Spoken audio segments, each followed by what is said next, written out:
कोई और, मतलब ठीक है, अच्छे से काफी सही बता रहे हो। और कोई?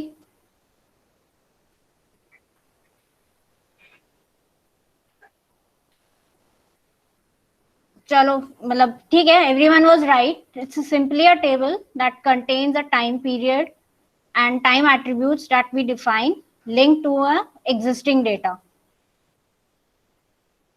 समझ में आ रहा है कि इसको थोड़ा और एक्सप्लेन करूं इस लाइन को?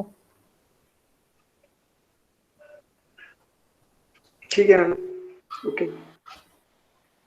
ठीक है, यस मैम। तो क्लिक में ऑब्वियसली तुम लोगों ने इसी तरह से कुछ कुछ स्क्रीन्स देखी होंगी कैलेंडर्स की। ये क्लिक व्यू में इस तरह से बना हुआ क्लिक सेंस का दिख रहा है? आप दिख रहा होगा। क्लिक सेंस में कुछ इस तरह से देखे होंगे, राइट? Yes correct. मैम। तो दिस इज द एक्चुअल, मतलब simple definition for a master calendar. Now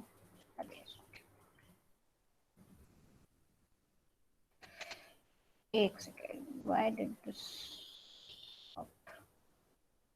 just a second guys, for some reason my screen got hanged up.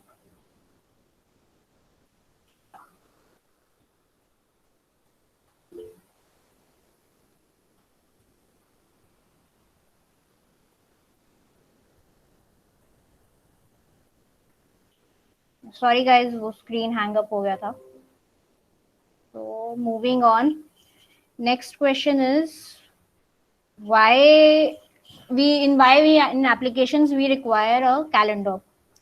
तो मैं कुछ सिनेरियोज शेयर कर रही हूँ तुम लोगों के साथ। So before sharing the scenario, मैं एक सैम्पल डेटा दिखाना चाहती हूँ जिसपे मैंने पूरी एप्लीकेशन से सारा मास्टर कैलेंडर डेवलप करा है। तो दिस इज एन एक क्लाइंट का order table plus sales table की डेटा है। लाइक कस्टमर हमारे क्लाइंट को कुछ ऑर्डर दे रहा है फॉर सम प्रोडक्ट्स, तो ऑर्डर डेट जैसे 13 जनवरी को आया, 25 जनवरी को उसको सेल करा। एम्प्लॉय आईडी से मतलब हुआ कि किसने उसको सेल करा, कौन सी प्रोडक्ट सेल करी, किस कस्टमर से को सेल करी। मतलब ये कुछ एक्स्ट्रा डेटा है, कुछ हम इसमें से यूज करेंगे, कुछ नहीं करेंगे। तो बेसिकली ठीक है, this is the sample data. अब मैं तुमको एक्चुअली करके दिखाती हूँ। मैंने यहाँ पे सेल्स डेटा जो है अपना लोड करा है, मतलब यही एक्सेल। इसमें से मैंने लिया है order ID, sale ID, quantity and line, sales line price. Quantity into मतलब सेल्स लाइन प्राइस का मतलब है कि उसका प्रोडक्ट का एक्चुअल बेस प्राइस क्या है। ठीक है, तो what I have done, I have loaded order ID, sales ID, product ID and quantity into sales line price as sales. If I reload and I have created this chart, तो इसमें मेरी नीचे sales date आ रही है और उसके basis पे मेरा सेल्स आ रहा है फॉर एवरी डेट। अब अगर मेरे को कस्टमर बोलता है मुझे मंथ वाइज सेल्स दिखाओ, मतलब मैं मंथली चेक करना चाहता हूँ, मैं डेट वाइज नहीं चेक करना चाहता, तो लेट्स हम बिना कैलेंडर क्रिएट करें हम उसी डेट से वो बना देते हैं। तो हम क्या करते हैं, एक्सप्रेशंस में गए, वहाँ हम सेल्स मंथ डेट बना देते हैं। ठीक है,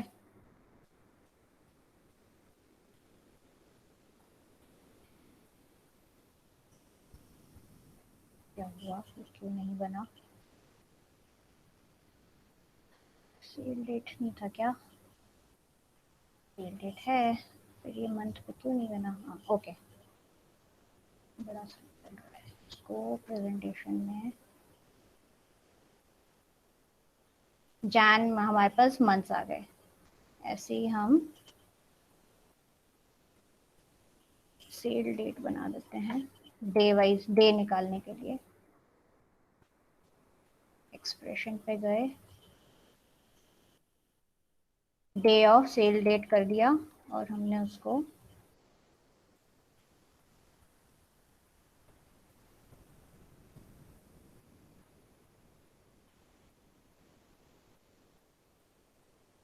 ये कर दिया। तो हमारे पास हमने जो हमारी डेट आ रही थी हमने उसी से मंथ निकाल लिया और उसी से हमने डे निकाल लिया। अब सपोज मैंने सिलेक्ट करा जून। अब जून में हमारे पास दो डेट्स आ रही हैं, 14th एंड 28th। बट यहाँ देख लो 14th अपने आप बाय डिफॉल्ट सिलेक्ट हो रहा है, जबकि मैंने सिलेक्ट नहीं किया है। बट अगर डिफॉल्ट सिलेक्ट भी हो गया है तो भी हमें वो सिर्फ दो डेट्स साइमल्टेनियसली दिखा रहे हैं, सिर्फ 14th नहीं दिखा रहा। ठीक है, अगर मैं 20 सिलेक्ट करने की कोशिश करूं तो 20 सिलेक्ट करते ही मेरा जून क्लियर हो गया और मेरे को मार्च और जून दोनों आ गए। मतलब मेरा सिलेक्शन ढंग से काम नहीं कर रहा है, राइट? मतलब दोनों आपस में। हाँ हाँ बोलो, रंजन बोलो। अरे म्यूट क्यों कर दिया उसको? हेलो। हेलो। हाँ बोलो। ये जो मैम अब हमने 20 सेलेक्ट किया तो फिर वो हाँ सारे 20 दिखा रहा है ना। हाँ करेक्ट। बट हमने तो इन दोनों पहले में जून, आपस में कोई एसोसिएशन नहीं है। करेक्ट, मैं जब जून सेलेक्ट कर रही हूँ तो मेरा 20 डी सिलेक्ट हो रहा है। ठीक है, या अगर मैं 14 सेलेक्ट कर रही हूँ, जब मैं सिर्फ 14 सेलेक्ट कर रही हूँ तो मेरा ये ठीक हो रहा है, पर जैसे ही मैं जून सेलेक्ट करती हूँ मेरा सिलेक्शन उड़ रहा है।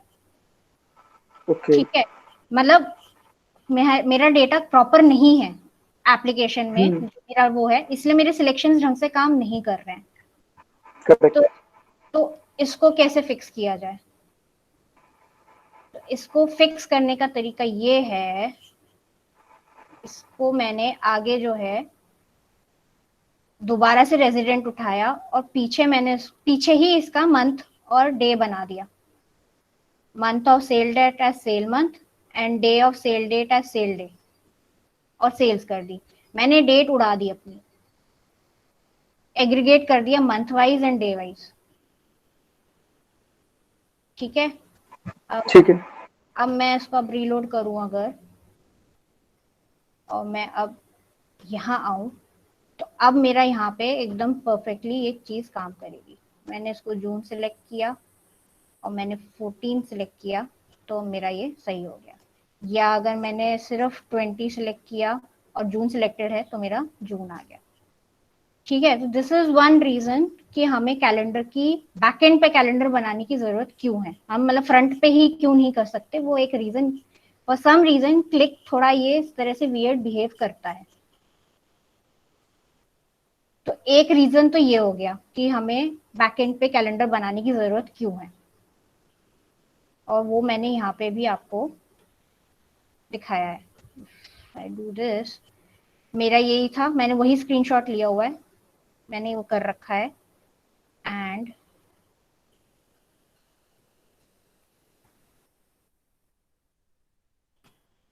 हाँ, मैंने मंथ डेज फिल्टर डिराइव करे थे, but even on selecting month June and day 14 my chart shows all the date related to month June. ठीक है, दिस इज सिनेरियो 1। अब सिनेरियो 2, यहाँ पे वही डेटा है मेरा, मैंने उसको मंथ वाइज बना दिया पूरा। मैं एक्चुअली दिखा देती हूँ, वो बेटर रहेगा।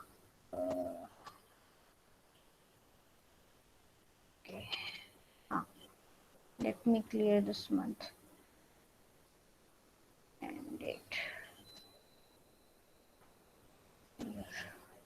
हाँ, तो यहाँ अगर हम देखें तो हमारे अपना सेल बड़ा अच्छा दिख रहा है, जैन टू जून जा रहा है, सेल ग्रो कर रही है हमारी, बहुत बढ़िया है। लेकिन इफ यू नोटिस गाइस, यहाँ पे अप्रैल जून के बीच में एक महीना मिसिंग है। करेक्ट? करेक्ट। में मिसिंग है। यस, क्योंकि हमारे डेटा में मे मिसिंग है। अगर हम यहाँ देखें तो देखो अप्रैल के बाद सीधे 14 जून आया है, बीच का डेटा मिसिंग हो गया है हमारा।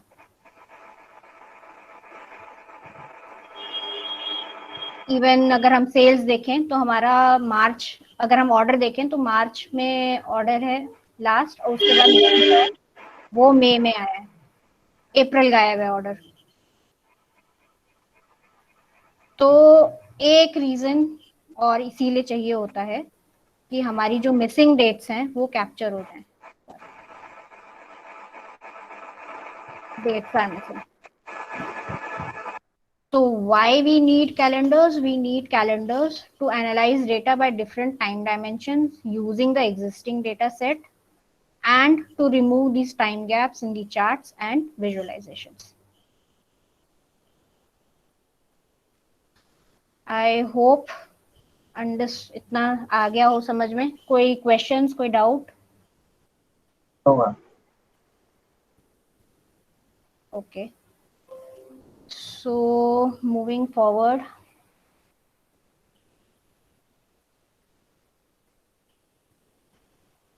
नेक्स्ट क्वेश्चन इज कि हमें कहाँ जरूरत पड़ती है. तो एक तो हमें वहां जरूरत पड़ती है जब हमारे पास more than one date field हो. मतलब ये तो है कि हमें कैलेंडर पहले हमने बताया कि क्यों जरूरत होती है, बट कई बार होता है कि कहाँ जरूरत होती है. Why we need it, where and when we need it. तो जहां हमारे पास more than one date field हो, तो अब उसको रिजॉल्व करने के कैलेंडर क्या क्या कर सकते हैं. या तो हम मल्टीपल कैलेंडर्स बना लें, या हम सारे कैलेंडर्स को मतलब सारी डेट्स फील्ड्स को सिंगल उसमें ले आए, सिंगल फील्ड में ले आए और फिर हम एक मास्टर कैलेंडर बना लें. या फिर हम कैलेंडर को एज एन आइलैंड यूज कर लें. मतलब आइलैंड का मतलब तो पता है? इसमें हाँ, जिनको नहीं पता उन्हें बता देते हैं. आइलैंड का मतलब ये है जो डेटा मॉडल से लिंक ना हो. आपका पूरा डेटा मॉडल में एक ऐसी टेबल जो किस पूरे मतलब डेटा मॉडल से लिंक नहीं होती. ठीक है. एक तरीका ये भी होता है. मेरा खुद का पर्सनल एक्सपीरियंस कहता है कि ये सबसे लीस्ट केस में यूज करो. क्यों? क्योंकि फिर इसमें हमें फ्रंट एंड पे बहुत हेवी एक्सप्रेशंस लगाने पड़ जाते हैं सेट एनालिसिस के. बेसिकली वो इफ एल्स और सेट एनालिसिस का पॉसिबल, वो सब बहुत लगाना पड़ जाता है. तो या तो मेरी प्रेफरेंस ये होती है कि या तो मल्टीपल कैलेंडर यूज कर लो या फिर सिंगल कैलेंडर सिंगल फील्ड में डाल के कर लो. This is the least one I use. Then the second scenario जब हमें जरूरत पड़ती है वो ये है जब हमें फाइनेंशियल कैलेंडर बनाना पड़ता है. जनरली हमारे कैलेंडर्स क्या होते हैं, कैलेंडर जो चलता है वो जैन टू दिसंबर चलता है. बट कस्टमर्स के यहाँ क्या होता है, हम फाइनेंशियल कैलेंडर्स पे चलते हैं, यानी कि generally April to March, right. कहीं कहीं पे जैसे कि मेरे साथ एस्कॉर्ट्स के लिए हुआ है, I have done it for October to September also. ठीक है guys, any question?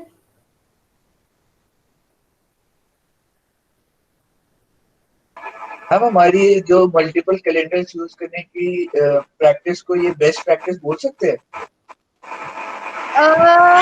Depends on situation. जैसे कहीं होता है कि कस्टमर ये बोलता है कि मुझे जो है जैसे परचेज के केस में होता है, जैसे अभी यही वाला केस है जो हमें यहाँ तो मैंने सिंगल कैलेंडर ही यूज कर रहा है अपने लिए. Yes, बट कई बार होता है कस्टमर कहता है कि नहीं, मुझे ऑर्डर वाइज भी अपना डेटा देखना है कि मैंने जनवरी में कितने ऑर्डर करे हैं और उसके हिसाब से मैंने सेल कब करी है. मतलब उसके लिए ये हुआ कि अगर मैंने फरवरी में ऑर्डर किया था तो मेरी एक्चुअल सेल कब हुई है मुझे वो भी देखना है. लेकिन सेम मॉडल में उसे ये भी देखना है कि मैंने मेरी फेब में कितनी सेल हुई है, मुझे ये भी देखना है. तो जब ऐसी सिचुएशन आती है तो फिर master calendar becomes a ideal solution. To use multiple master calendar. हाँ राइट. तो मैम जैसे अगर हमारे पास क्रिएट डेट और मॉडिफाइड डेट दे रखी है, क्रिएट डेट और क्लोज डेट दे रखी है, तो उस सिनेरियो में हम मल्टीपल कैलेंडर्स यूज करें या एक ही कैलेंडर से लिंक करके फिर यूज करें? Create date and modified date, create date and close date. हाँ okay, create date and close date depends. अगर कस्टमर कहता है कि मुझे ये भी देखना है कि क्रिएट कब, मतलब उस किस महीने में मैं क्या क्या क्रिएट किया और वो क्रिएट मेरी क्लोज कब हुई है, अगर इस तरह से दोनों देखना है तो मल्टीपल कैलेंडर ही यूज करो. तो लिंक करके यूज करना फिर प्रैक्टिस अच्छी नहीं रहेगी? वो लिंक भी कर सकते हो, वही मैं कह रही, डिपेंड्स ऑन सिचुएशन. क्योंकि जैसे मेरा क्लाइंट पे एक केस क्या था, उन्होंने कुछ मटेरियल परचेज किया था, ठीक है, ऑर्डर दिया एंड देन उसको एक ही चार्ट में ये देखना था कि मेरी रिसीविंग कब हुई है उस चार्ट की। मतलब मैं ऊपर सिलेक्ट करूं जैन, तो मुझे ये आ जाए कि मेरी जैन में मैंने किस किस के ऑर्डर्स किए, जैन में मेरे कितने ऑर्डर्स थे, एंड फिर उसी चार्ट में मुझे देखना है कि उसकी रिसीविंग कब हुई है, मतलब रिसीविंग की डेट भी देखनी है उसको। अब अगर मैंने कैलेंडर कॉमन कर दिया होता तो मेरे सिचुएशन में क्या हो रहा था, मैं जैसी जैन सिलेक्ट कर रही थी तो मेरे पास सिर्फ वही ऑर्डर्स की लिस्ट आ रही थी जिनकी रिसीविंग भी मेरी जैन में हो गई।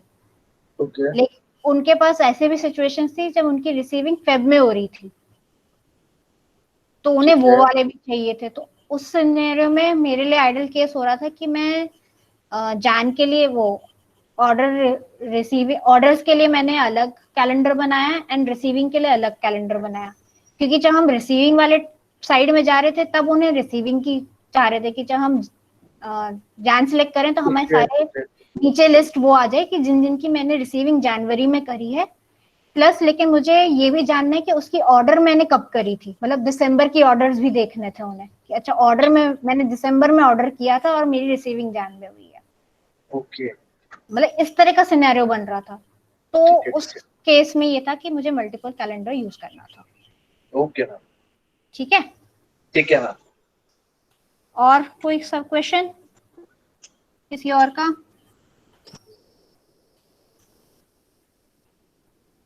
आगे बढ़ू? और मैम ओके,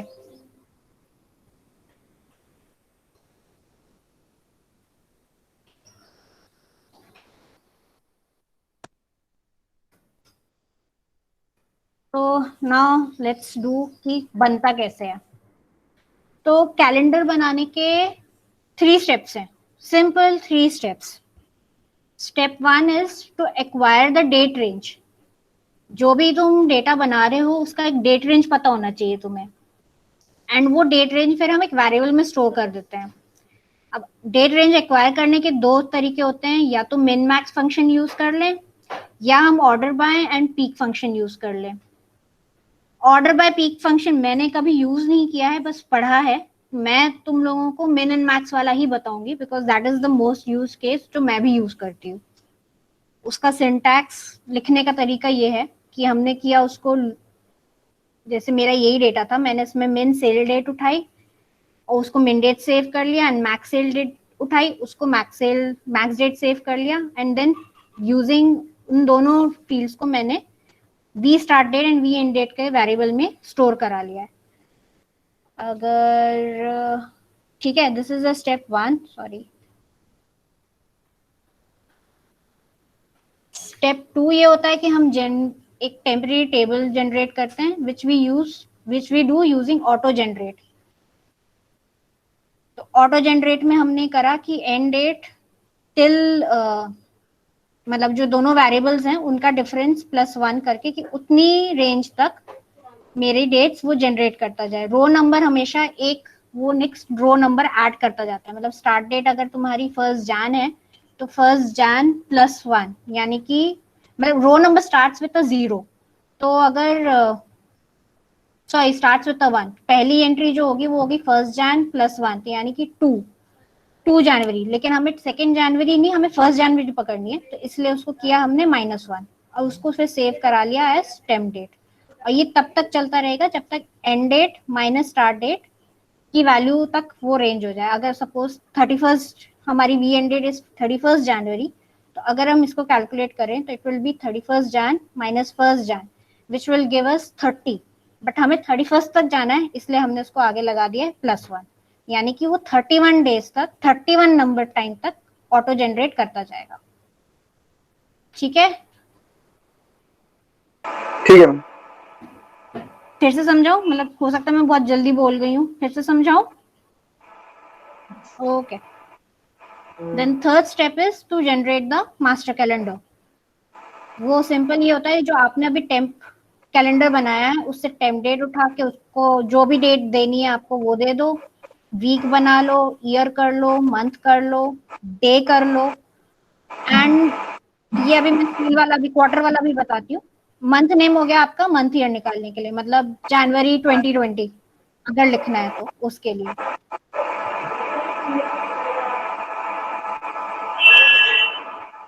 कुछ क्वेश्चन? किसी को कुछ कहना है? क्वार्टर में अभी समझा रही हूँ, बट उससे पहले किसी को कुछ पूछना है क्या?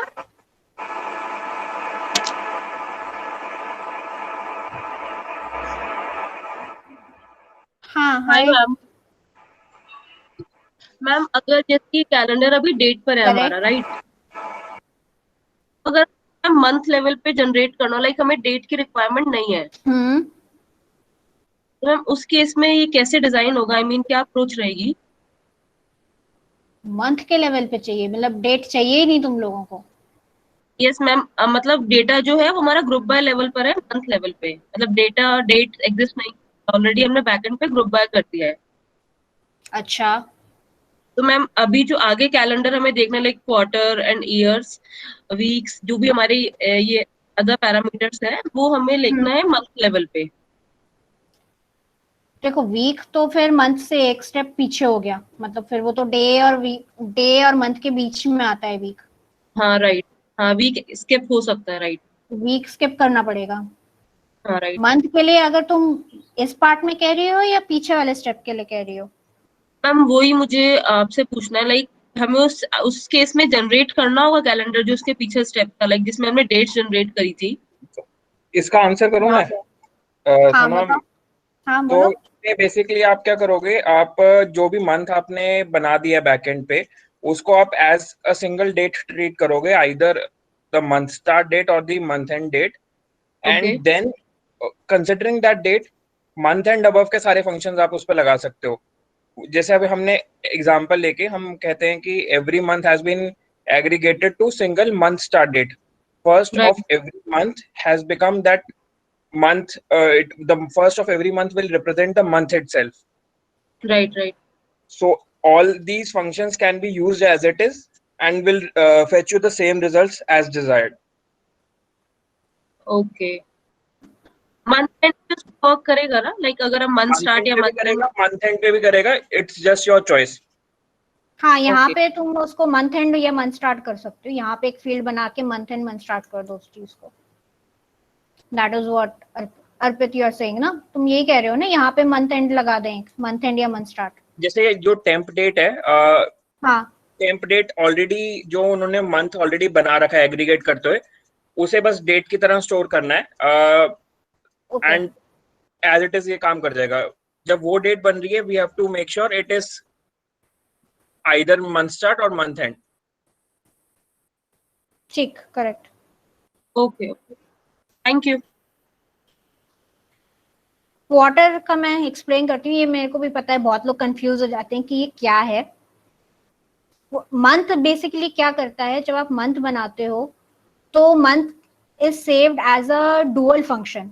डुअल का मतलब पता है ना तुम लोगों को? आई थिंक पिछले के किसी सेशन में किसी ने बताया था कि डुअल का मतलब ये होता है कि आपका जो वैल्यू है वो टेक्स्ट में भी होता है एंड उसके साथ न्यूमेरिक वैल्यू भी एक अटैच हो जाती है, राइट? तो मंथ केस क्या करता है, वही है कि वो एक उसको डुअल बना देता है। मतलब अगर आप जनवरी 1 जैन पे हो तो वो जैन मंथ नेम तो जैन कर देगा, बट उसके साथ एक 1 नंबर अटैच कर देता है, डुअल नंबर। ऐसे ही फेब के लिए फेब लिख के आएगा एंड 2 एक नंबर अटैच हो जाता है। तो यहाँ पे क्या हो रहा है, यहाँ पे वो जब हम इस पूरे केस को मंथ ऑफ टेंथ को हम 3 से डिवाइड कर रहे हैं, तो वो उस डुअल नंबर को वो कर रहा है, डिवीजन कर रहा है। तो अगर मैं इसको लाइव ही दिखा देती हूँ,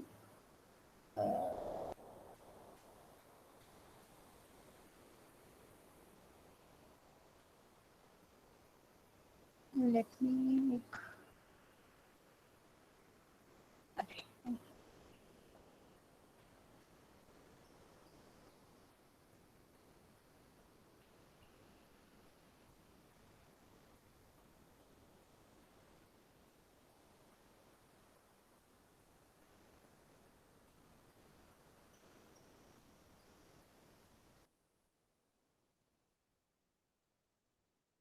month of sale date divide by 3।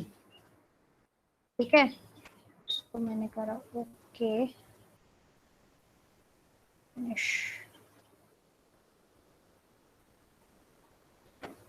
Clear. क्या हुआ? अच्छा ओके, सेल डेट नहीं है अभी मेरे पास, सेल मंथ है, सेल मंथ, सेल डेट नहीं है अभी, राइट। क्या हुआ?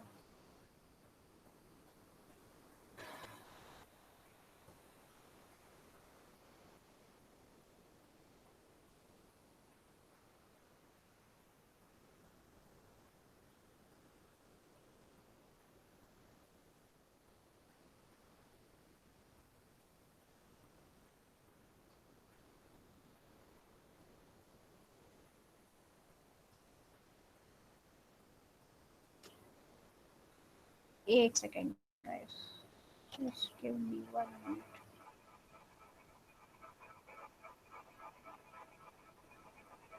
सेल डेट भी आ रही है। सोनम सेल डेट का डी स्मॉल है मैम। अच्छा ओके।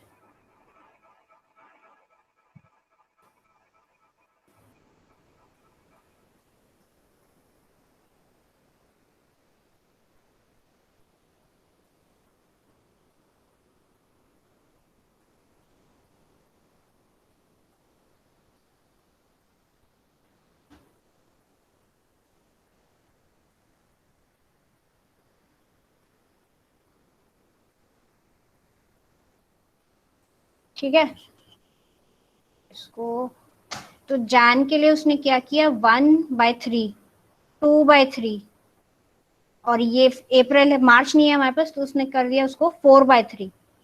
तो उसका आउटपुट ये आ रहा है 0.3, 0.6 एंड 1.3। ठीक है, अब अगर हम इस पे करें सील,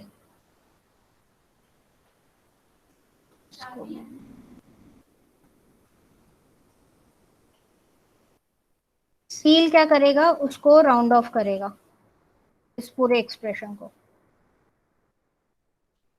तो 0.3 को उसने कर दिया 1, 0.6 को कर दिया उसने 1 एंड 1.3 को कर दिया उसने 2।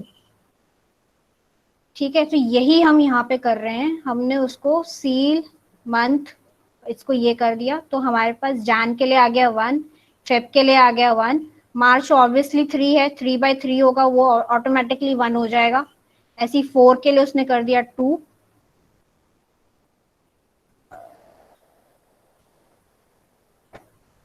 ऐसे अगर हम मे करेंगे तो मे के लिए भी वो कर देगा 2, इस तरह से चलता जाएगा। ठीक है, तो वही उसके आगे फिर हमने लगा दिया क्यू, तो हमारे पास जैन फेब मार्च के लिए हो जाएगा Q1, अप्रैल मई जून के लिए हो जाएगा Q2। ठीक है, तो क्वार्टर इस तरह से हम बनाते हैं। हेलो हाँ हेलो सोनम मैम, हाँ जी। आपने बोला सील जो है उसको राउंड ऑफ कर देता है, सो हाँ 1.3 इज राउंड ऑफ तो 1 होगा ना, 1.5 एबव होता तो वो वो 2 फ्लोर करता। करता है, वो फ्लोर करता है, फ्लोर जो है 1.3 को 1 करता है, सील जो है वो एक नंबर ऊपर करता है।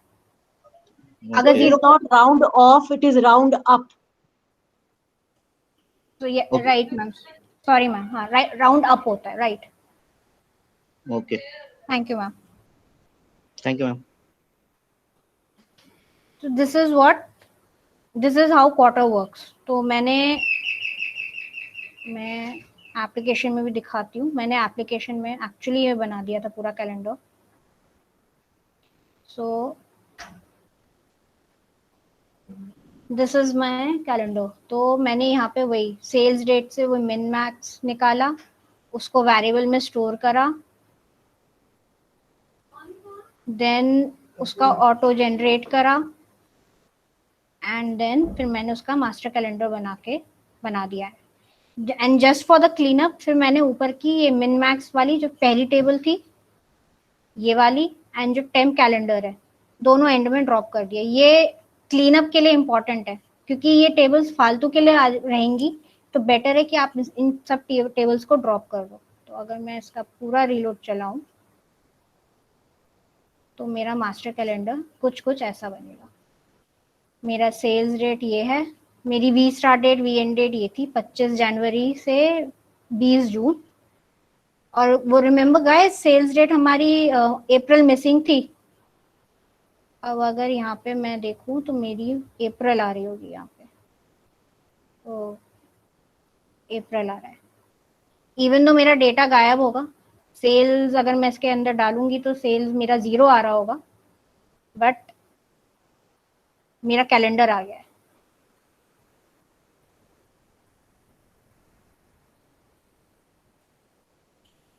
मैम मई मिसिंग था। मई आ जाएगा, correct. If I click on इस चार्ट को, अगर मैं यहाँ पे सेल्स मंथ की जगह अब मंथ डालूं तो मेरा मई 0 हो गया यहाँ पे। ठीक है, so this is what simple master calendar is. Any questions?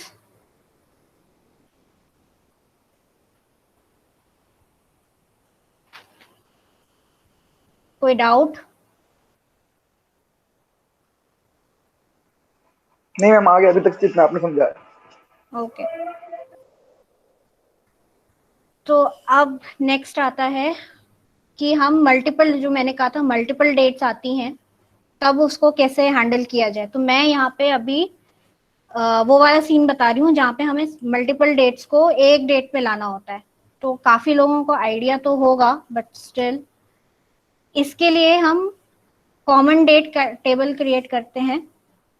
तो डेटा, अब मैंने थोड़ा सा अपना डेटा बढ़ा दिया है। अब मैं यहाँ पे ऑर्डर आईडी भी, ऑर्डर डेट भी ले रही हूँ और सेल डेट भी लूंगी अपना, क्योंकि मेरे सिनेरियो में मुझे ये पूरा अब डेटा लेना है। तो मैंने इसके लिए एक नया QVW लिया है।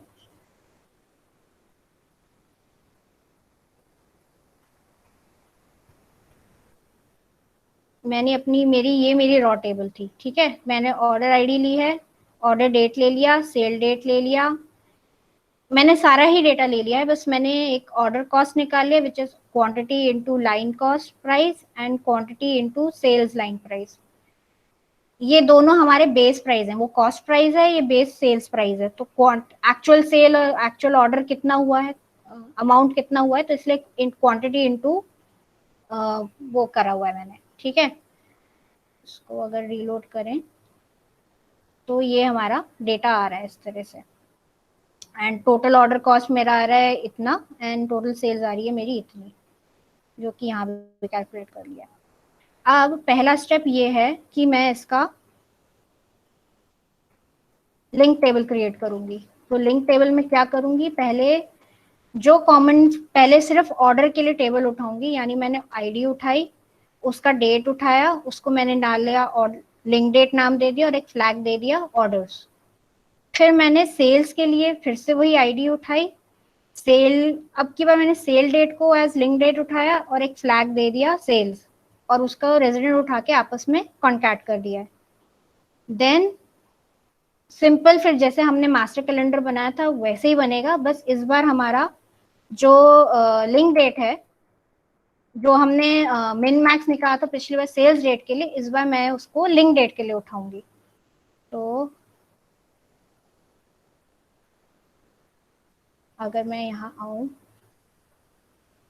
ये मैंने लिंक टेबल बना ली अपनी,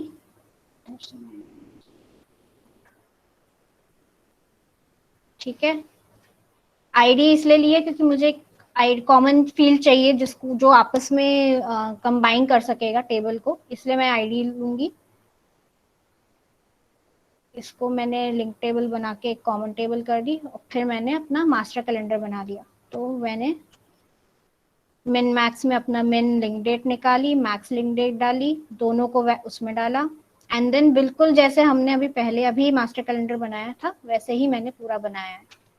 तो अब मैं इसको अगर रीलोड किया तो अब मेरे पास लिंक डेट मेरी कॉमन ये फील्ड हो गई सारी, एंड वो निकालने के लिए सिंपल मैंने यहाँ पे अपना टोटल ऑर्डर कॉस्ट निकालने के लिए फ्लैग एक बस डाल दिया यहाँ पे कि मुझे ऑर्डर्स का फ्लैग चाहिए, ऑर्डर्स का डेटा निकालना है, तो मैंने फ्लैग ऑफ ऑर्डर फ्लैग डाल दिया सेट एनालिसिस में और उसको ऑर्डर कॉस्ट कर दिया, एंड सेल्स निकालने के लिए मैंने फ्लैग सेल्स यूज कर लिया। तो मुझे मंथ वाइज जैन में मेरी कितनी ऑर्डर हुई और सेल कितनी हुई, ऐसी फेब में कितनी ऑर्डर हुई और कितनी सेल हुई, वो मिल रहा है मुझे। अब अप्रैल में हमने पहले देखा था कि हमने अप्रैल में कोई ऑर्डर नहीं किया है, तो मेरा ऑर्डर यहाँ 0 हो गया, लेकिन मेरी सेल्स थी। सिमिलरली मई में मेरा ऑर्डर था लेकिन सेल्स नहीं थी, तो वहां पे मेरा सेल 0 कर दिया उसने। ठीक है, कुछ आई होप कुछ आइडिया लगा हो कैसे हैंडल कर सकते हैं।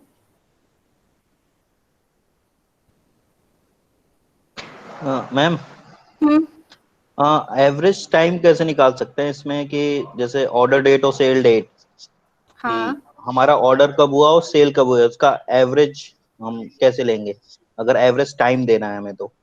लेट्स सपोज इसमें अगर टाइम स्टैम्प होता तो। टाइम स्टैम्प भी होता, हाँ मतलब तुम ये कह रहे हो कि एक आईडी का ऑर्डर कितना कब ऑर्डर हुआ और सेल कब हुई वो निकालना है, उसमें डिफरेंस हाँ निकालना मतलब, हाँ बेसिकली कि जैसे हमने ऑर्डर कब किया या ऑर्डर डिलीवर कब हुआ, तो मतलब एक एवरेज टाइम क्या था कि जब वो ऑर्डर हुआ और ऑर्डर डिलीवर हुआ उसके बीच का जो डिफरेंस है। है। वो तो फिर आप वो डिफरेंस निकालोगे ना। नहीं, तो वो अगर हमें आवर्स में देना है कि कितने घंटे लगे, हम्म, तो तो फिर वो तो इंटू 36 वो करोगे ना, इंटू 60, फिर इंटू 60, मतलब उसको पूरे आवर्स में लेके जाओगे ना, फिर No, कन्वर्ट करोगे। so I'll take that question. Vijender, you just have to subtract the two dates okay and ma'am. on the front end use the interval function to represent that. So represent it as a time interval. उसका जो okay ma'am. Format है वहां पर time interval choose कर लोगे तो वो उस टाइम डिफरेंस को अपने आप आवर्स मिनट्स एंड सेकंड्स में दे देगा। Okay ma'am, thank you.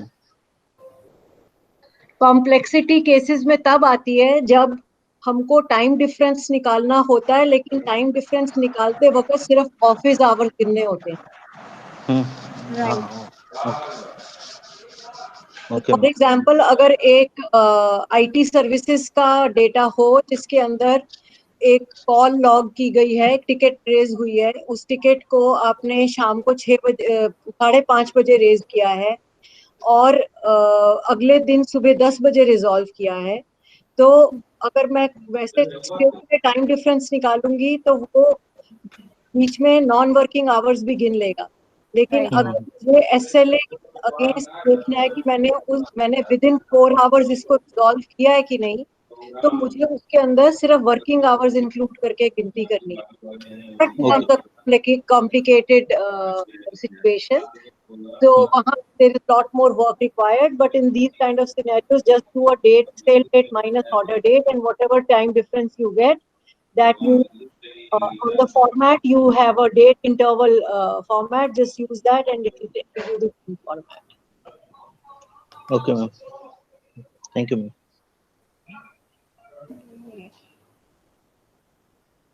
ये इंटरवल है ना, नीचे टाइम स्टैम्प के साथ नीचे इंटरवल वाला जो फंक्शन है, so जी just ma'am. use the interval format.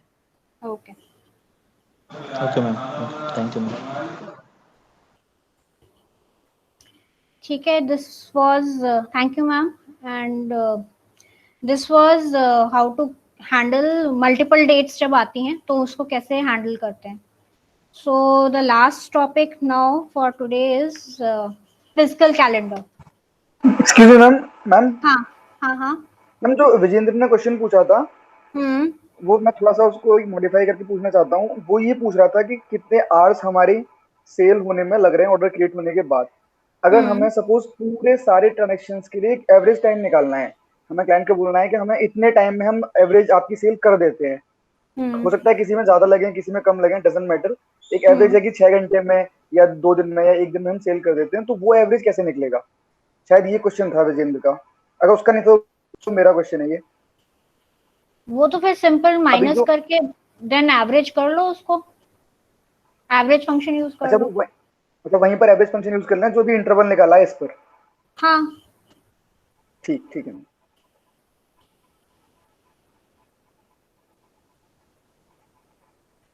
अब हम लास्ट टॉपिक पे हैं। This is how to create physical calendar. तो फिजिकल कैलेंडर इज ऑल्सो, मैंने इसको 3 स्टेप्स में ही डिवाइड किया है। पहले तो हमें 2 न्यू वेरिएबल्स, जो हमारे एग्जिस्टिंग मास्टर कैलेंडर है उसमें हमें 2 नए वेरिएबल्स बनाने होते हैं। एक होता है वी फिजिकल मंथ स्टार्ट या we physical start month, and one होता है वी फिजिकल मंथ एडजस्ट। दोनों का मतलब बता देती हूँ। हमें बेसिकली मैंने जो लिया है इस केस में, मैं ये ले रही हूँ कि मेरा फाइनेंशियल ईयर जो है अप्रैल से स्टार्ट होना है, तो मैंने इसलिए पहले वेरिएबल में उसको डाला है 4 for me means April, right, Jan Feb March April, तो इसलिए मैंने 4 लिया है। एंड नेक्स्ट केसेस कि मुझे एक आगे जाके एक एक्सप्रेशन में, मतलब कैलेंडर बनाने में मुझे एक वेरिएबल की जरूरत है जिसमें मुझे ये यूज करना है फिजिकल मंथ एडजस्ट।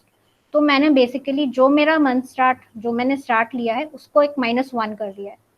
ये आपका हमेशा, this is the one variable जिसमें आपको अपने आप से डिफाइन करना पड़ेगा हर जगह। मतलब इसको उसी जो भी आप वैल्यू यहाँ दोगे उसी हिसाब से आपका ये वेरिएबल उसी हिसाब से कैलकुलेट होगा। तो अगर आपने यहाँ पे 10 दे दिया है तो वो अक्टूबर से कैलकुलेट करेगा, 9 दे दिया है तो वो सितंबर से कैलकुलेट करना, मतलब September will be a start of the fiscal calendar, इस तरह से काम करता है। तो ये पहला पॉइंट है और ये थोड़ा सा ध्यान रहना पड़ता है। देन हम 2 नए फील्ड्स क्रिएट करेंगे, physical year name and physical month number. ये हम मेंटेन करेंगे सीधे मास्टर कैलेंडर में। मतलब आप अपना वेरिएबल्स बनाओगे ये 2, देन आप अपने रेंज निकालोगे, वो दोनों जो पहला स्टेप था मास्टर कैलेंडर का उसमें वो रेंज निकालोगे, देन आप टेम्परेरी कैलेंडर क्रिएट करोगे। उसके बाद आप मास्टर कैलेंडर जब जनरेट करोगे तो उसमें आप ये 2 नई फील्ड्स ऐड करोगे, which is physical year name and physical month number. Physical year name क्या होगा हमारा, जो भी आपकी डेट है, जैसे कि यहाँ पे लिंक डेट है, comma 0 comma physical month start, जो आपने पहला वेरिएबल क्रिएट किया है उसको एज फिजिकल ईयर नेम दोगे, यानी कि year name of link date comma 0। ये आपका एक फंक्शन है जो आप which will help you define, जैसे आप फिजिकल ईयर्स में आप देखते होगे 2019-2020 या 2018-2019, इस तरह से आप देखते होगे नाम जनरली जब फिजिकल ईयर्स के नेम वो डिस्क्रिप्शन आते हैं। तो ये वही फील्ड है, इसको कैसे क्रिएट करते हैं वो इस तरह से ही जनरेट होता है। तो 4 यहाँ पे ये वेरिएबल इसलिए डिफाइन किया जाता है ताकि उसे पता चल जाए कि भाई जो हमारा ईयर है वो 2 साल में डिवाइड होने वाला है, मतलब मंथ्स जो है हमारे 2 साल में डिवाइड होने वाले हैं, तो कितने महीनों में डिवाइड होना है वो बताने के लिए यहाँ पे हम ये डालते हैं वेरिएबल। तो यहाँ पे अगर आपने 4 डाला है तो ऑटोमेटिकली यहाँ पे वो उसको 4 करके पास ऑन कर देगा और वो हमारा फिजिकल ईयर नेम बना देगा। दूसरा हमने दूसरा वेरिएबल बनाया फिजिकल मंथ एडजस्ट, ये हम बना रहे हैं to get the physical month number. मतलब अभी मैंने आपको पहले बताया था ना मंथ डुअल होता है, जनवरी करते हैं तो उसका वो डुअल नंबर 1 फिक्स कर देता है, फरवरी को 2 फिक्स कर देता है। अब हमें क्या करना है, हमें एक कैलेंडर मतलब फिजिकल मंथ बनाना है जिसमें हमारा अप्रैल जो है वो फर्स्ट होना चाहिए, मई सेकेंड होना चाहिए, और ऐसी जैन हमारा बनेगा 10th पे आना चाहिए, फेब 11th पे और मार्च 12th पे। वो बनाने के लिए हमने फिजिकल मंथ नंबर पहले एक फील्ड बनाई है। उसके लिए हमने क्या किया है, हम मंथ फील्ड हमारी ऑलरेडी पहले से बनी हुई होगी। मंथ मैंने आपको बताया नंबर होता ही है, तो वो चेक कर रहा है कि अगर मंथ मेरा 1 है और ये हमारा जो हमने वेरिएबल बनाया उससे कम है तो क्या करें, अगर ज्यादा है तो क्या करें। तो मैं ये भी आपको अभी पूरा करके दिखाती हूँ। सो ये 2 वेरिएबल्स बनते हैं एंड उसके बाद फिर हम उसके हेल्प, इन 2 फील्ड्स की हेल्प से, स्पेसिफिकली फिजिकल मंथ नंबर की हेल्प से हम फिजिकल क्वार्टर और फिजिकल मंथ बनाते हैं। तो ये फिजिकल क्वार्टर तो बिल्कुल वैसा ही है, मंथ बस हमारे पास अब क्योंकि नंबर ऑलरेडी बना हुआ आ रहा है तो हमने नंबर से उसको सील करके डिवाइड बाय 3 करके हमारा वो क्वार्टर बन जाएगा। और फिजिकल मंथ वही डुअल फंक्शन यूज करके मंथ कॉमा फिजिकल मंथ नम कर लेंगे। तो मंथ का जो है वो टेक्सचुअल वैल्यू ले लेगा और ये नंबर जो हमने पीछे बनाया उससे वो नंबर से फिजिकल मंथ नंबर बन जाएगा। ठीक है, तो मैं एग्जांपल दिखा देती हूँ कैसे बनता है।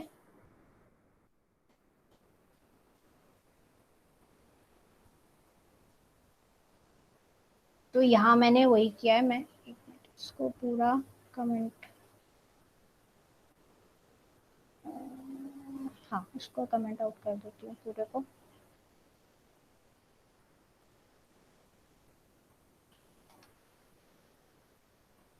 अब इधर आते हैं।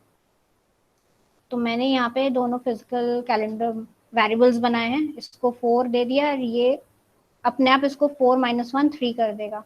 फिर नॉर्मल कैलेंडर की तरह मैंने रेंज लिया, टेम्प कैलेंडर बनाया, उसके बाद नीचे मैंने मास्टर कैलेंडर बनाना शुरू किया। तो मैंने मेरा ये बिल्कुल नॉर्मल जो पहले था वही मैंने बनाया है। Temp, date, week, year, month, day, normal calendar, quarter बनाया, मंथ ईयर बना दिया। अब मैं इसमें मैंने एक प्रीसीडिंग लोड लिया है और इसमें मैंने लोड स्टार करके ईयर नेम बनाया है एंड ये फिजिकल मंथ नम बनाया। फिजिकल मंथ का मैं इसको प्रैक्टिकली आपको बाहर दिखाती हूँ कि कर क्या रहा है। So let's me take an text object.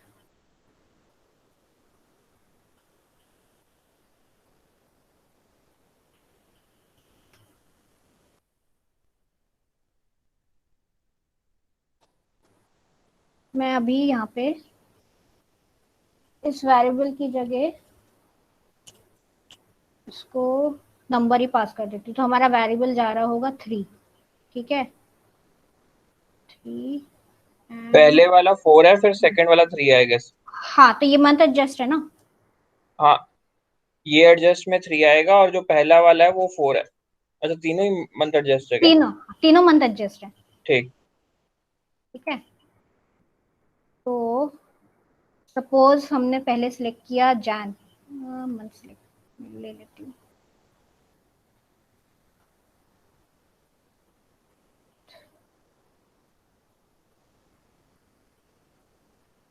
मैंने सिलेक्ट किया जैन। अब यहाँ पे क्या हुआ है, इसने चेक किया मेरा मंथ 1 है, 1 इज लेस देन 3, तो क्या करे 1 + 12 - 3, 1 + 12 हुआ 30 - 3 हुआ 10, तो उसने मुझे आउटपुट दे दिया 10, ठीक है। अब मेरे पास यहाँ पे अगर, इसलिए मेरा यहाँ पे 10 आ गया। दिस इज अ फॉर्मूला जो हम यूज करते हैं कि मंथ में 12 महीने ऐड कर दो और फिर जितना एडजस्ट करना है उतने एडजस्ट वाला मंथ माइनस कर दो, तो हमें वो एग्जैक्ट वो वाला मंथ दे देता है जो हमें फिजिकल कैलेंडर के लिए जरूरत है, ठीक है। और अगर उससे ग्रेटर देन है तो सिंपल जो भी महीना है नंबर है उससे -3 कर दो। तो अगर मैं इसको अब अप्रैल करूं तो अप्रैल में क्या होगा, चेक कर रहा है 4 is less than equal to 3, नहीं, तो सीधे 4 - 3 कर दिया उसने, तो इसलिए उसने मुझे वैल्यू दे दी 1। तो यानी मेरी 1 अप्रैल मतलब अप्रैल जो है वो पहला महीना हो गया, ठीक है। तो कोई मतलब कुछ कंफ्यूजन है इसमें, इस पॉइंट पे? नहीं मैम, ठीक है। ठीक है, तो इस तरह से हमारा फिजिकल मंथ नंबर बन गया। देन लास्ट हमने फिर से प्रीसीडिंग उठाया, लोड स्टार किया, लोड स्टार में सारी ये फील्ड्स आ गई प्लस ये दोनों फील्ड्स भी हमारी अटैच हो गई। अच्छा, मैं तुम्हें फिजिकल ईयर नेम वो मैं अभी दिखा देती हूँ रीलोड करके। ये भी दोनों फील्ड्स उड़ गई। अब हमने क्वार्टर बना लिया, क्वार्टर वही मैंने जैसे का सिंपल है, जैसे यहाँ पे मंथ ऑफ टेम्पटेट बाय 3 किया था, अब हमारे पास यहाँ पे सिंपल नंबर आ ही रहा है तो नंबर बाय 3 और सील कर दिया, तो हमारे पास अब क्वार्टर उस तरह से हो गया। यानी कि अप्रैल, अब हमारा अप्रैल मई जून है वो Q1 बन जाएगा, क्योंकि हमने यहाँ पे अप्रैल को 1 डिफाइन कर दिया है, मई हमारा 2 डिफाइन हो जाएगा और जून हमारा 3 हो जाएगा, तो वो Q1 में चले जाएंगे हमारे। और जैन फेब मार्च हमारा Q4 में चला जाएगा, क्योंकि उनकी वैल्यूज हमने इसमें, जैसे मैंने दिखाया था जैन हमारा 10 हो गया था, तो वैसे ही फेब हमारा 11 हो जाएगा और मार्च हमारा 12 हो जाएगा, तो वो तीनों फील्ड्स हमारी Q4 में चली जाएंगी, ठीक है।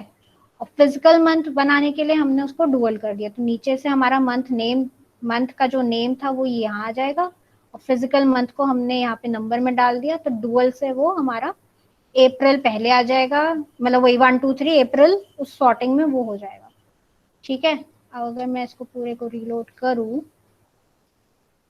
और यहाँ आऊं तो देखो, let me do a clear, तो जो हमारी डेट्स थी यहाँ पे हमारी डेट्स थी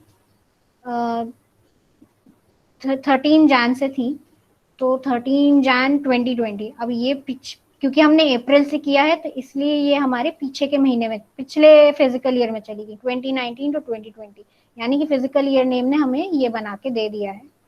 क्वार्टर वो Q4 में चला गया और उसकी मतलब ओवरऑल सेल और उससे वो बता दी।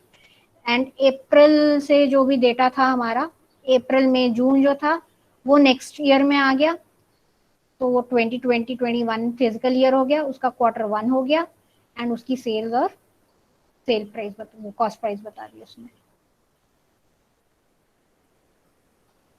और अगर वो दिखा दूं, सिलेक्ट फील्ड फिजिकल मंथ, अब मैं इसको ऐड करूं तो देखो अब हमारा सबसे पहले अप्रैल आ रहा है, फिर मई आ रहा है, फिर जून, जैन, फेब, मार्च। कोई डाउट, मतलब क्लियर कि कुछ पूछना है इसमें?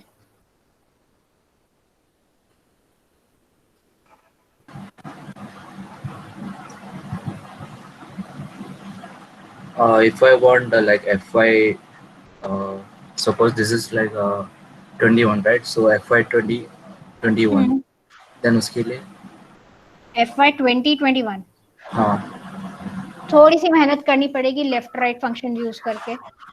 मैं it would be something like, quotes में लिखो, मतलब कोई फंक्शन नहीं है, ऐसे लिखना पड़ेगा FY कॉन्टैक्ट करके, then left of physical physical year name, फिर लेफ्ट नहीं सॉरी मिड, सब फील्ड यूज करो ना। सब फील्ड भी यूज कर सकते हैं या मिड यूज कर सकते हैं, 20 to 20, अच्छा ठीक है सॉरी, लेफ्ट ही यूज कर लो, लेफ्ट से 2 शिफ्ट, मतलब वो लेफ्ट एंड राइट का करके, मतलब अभी तो मैं भी थोड़ा कंफ्यूज हो गई हूँ। हम लेफ्ट से 2 शिफ्ट कर देंगे ना। हाँ, तो रखेंगे तो क्या आएगा,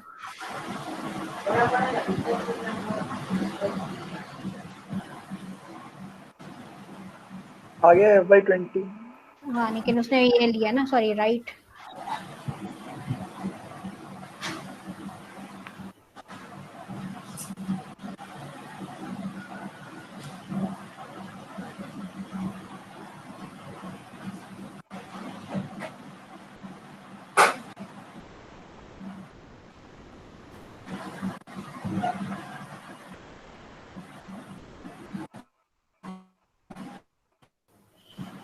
थोड़ा इस तरह से करना पड़ेगा। और अगर 1920 का लेना है तो ये मुझे पता था, ये यहाँ पे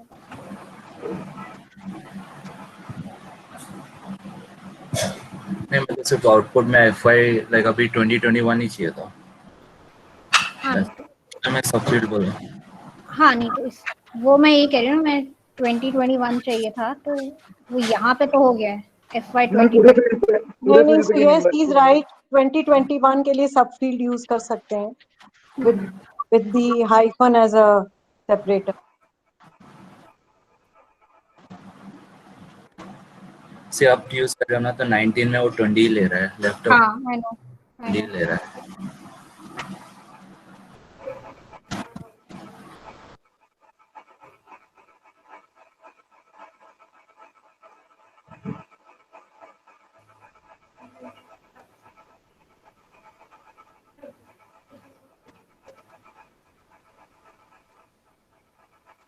समथिंग लाइक दिस हो गया 2020 2019। और अगर उसको वापस से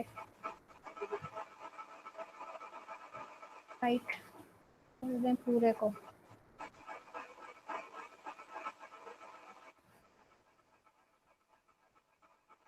FY 1920 हो जाएगा और उसका 2021 हो जाएगा। ये ठीक कह है। रहे हो, ये कह रहे हो ना कि कुछ और चाह रहे थे? नहीं, मेरा सिंपल था अभी, करंट अभी फिस्कल 2020। सिर्फ यही चाहिए, लास्ट का पार्ट चाहिए। हाँ, तो इसके लिए मैं बोला सब फील्ड ऑफ 2 मार हाँ दो, फिर तो सब फील्ड ही कर हो लो। जाएगा। हाँ फिर तो सब फील्ड ही कर लो, सिंपल। ये हो जाएगा सब फील्ड।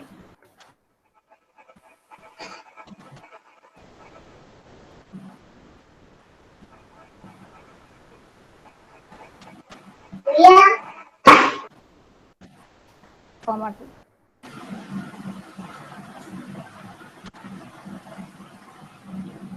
सब फील्ड किया, उसका हाइफन के बाद सेकंड पार्ट लिया और खत्म।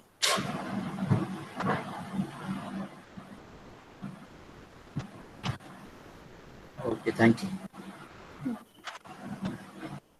So this was the last topic.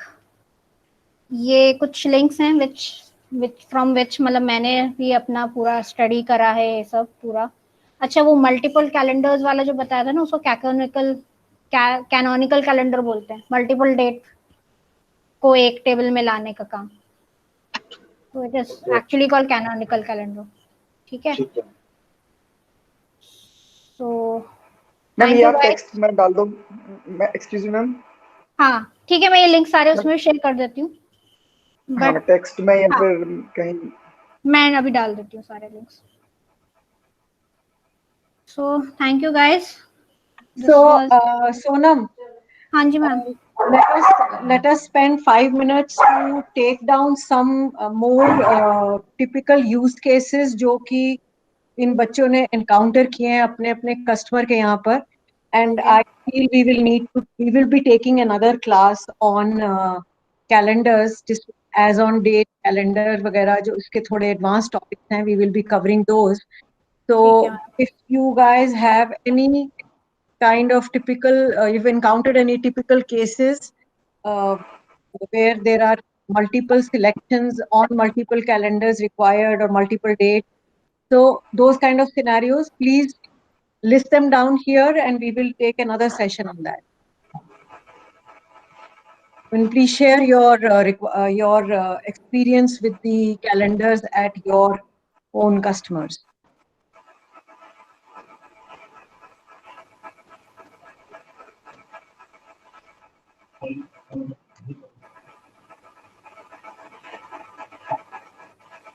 So do I take the silence as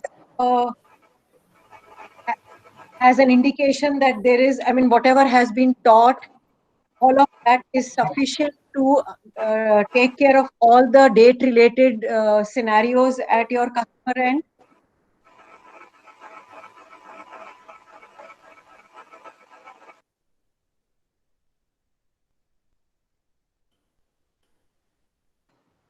Okay, Ranjan, Rohit, Mehboob, Chavi, please come up with your points. If you have some different use case or scenarios of calendar, if you are facing any challenge, you find it very differently, you can just let us know. So क्या किसी customer के यहाँ पर ये requirement आई है कि उसको 2 calendar से डेटा देखना है, उसको नॉर्मल कैलेंडर से भी देखना है और फिस्कल से भी देखना है?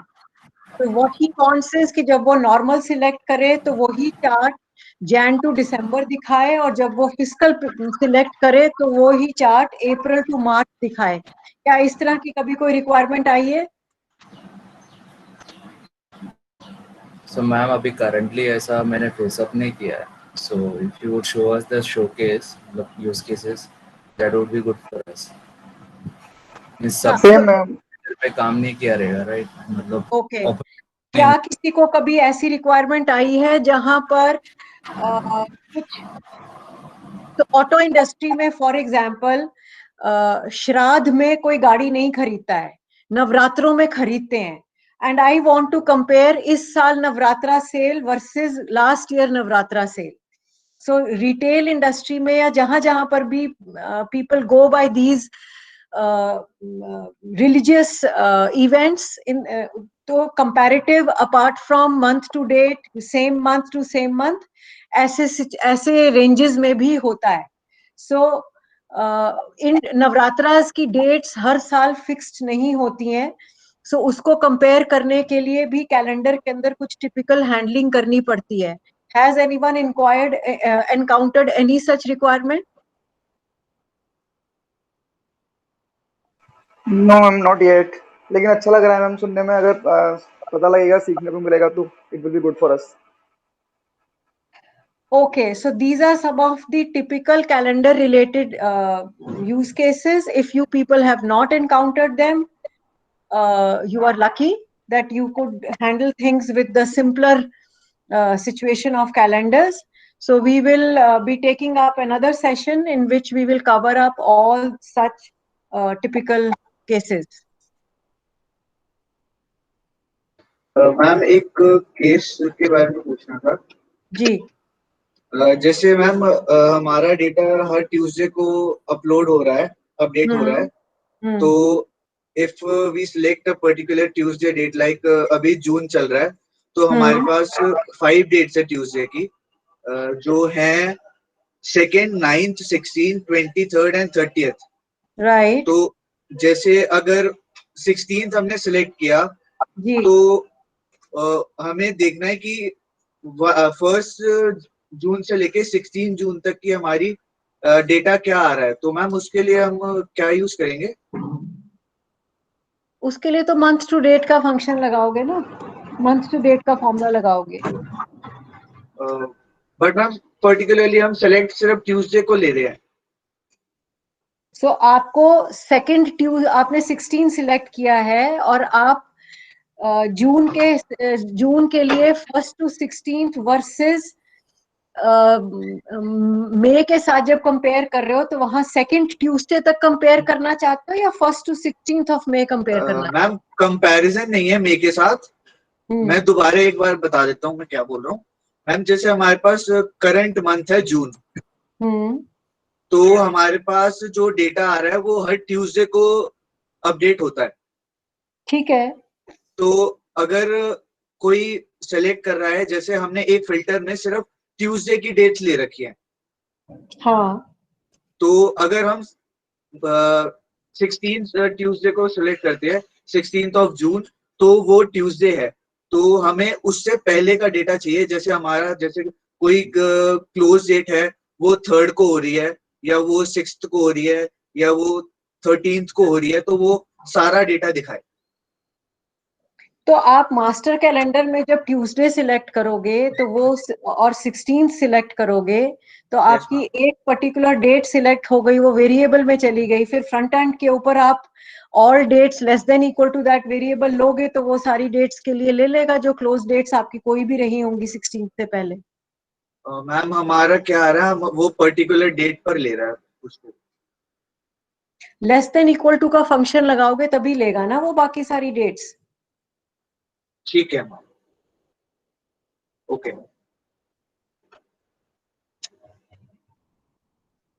कोई डाउट होगा रोहित, तो you can ping and we can have a hang out and sort that out. Okay ma'am, sure. Thank you ma'am. Anybody else wants to talk of anything about calendars? Any other doubts?